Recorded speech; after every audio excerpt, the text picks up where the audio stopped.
Whatever, your Timmy's here.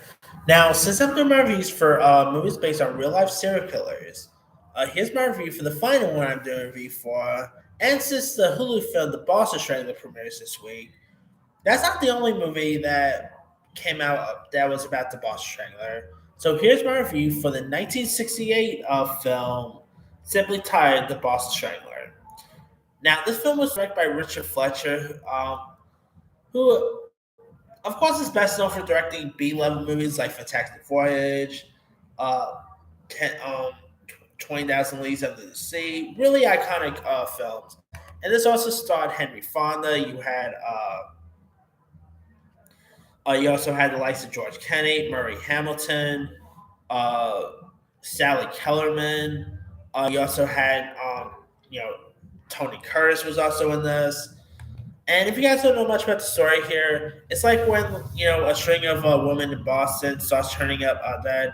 The police launch an investigation headed by John Bottomley, played by Henry Fonda. And through chance, Bottomley gets the evidence he needs to arrest Albert DeSalvo, played wonderfully by Tony Curtis. Who Tony Curtis is always great. Of course, he is the dad of Jamie Lee Curtis, by the way, if you guys don't know.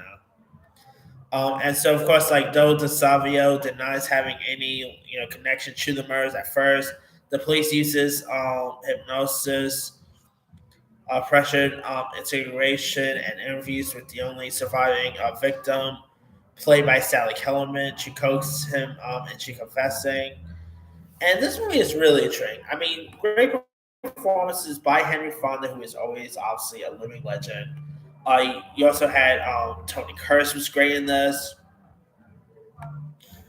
You also had like Jeff Corey was also in this. Um, William Hickey was in this film. I mean, of course, this movie is a very old film. Got released all the way back in the late '60s, but it's still really a intriguing film worth checking out. Really showcase on what really happened, like what this Boston Strangler was capable of and stuff. He did is really sickening. I mean, this movie was pretty much like Zodiac, like the movie Zodiac before Zodiac came out, like in a weird way. But yeah, the Boston Strangler is a really intriguing one. I mean, I don't know if like the new Keira Knightley Hulu film is gonna be as good, but I have high hopes for that one. So we'll have to wait see how that one shapes up. But if you guys have not really seen the Boston Strangler film from 1968 with Tony Curtis, Henry Fonda, George Kennedy, and give it a go. It is a really intriguing film worth checking out. Anyway, let me let you guys. Have you ever seen the Boston Strangler movie from '68? Were you a fan of it? Were you not a fan of it? Drop comments below. Don't forget to like, subscribe, hit that bell for notification. This is Senior Sign Up.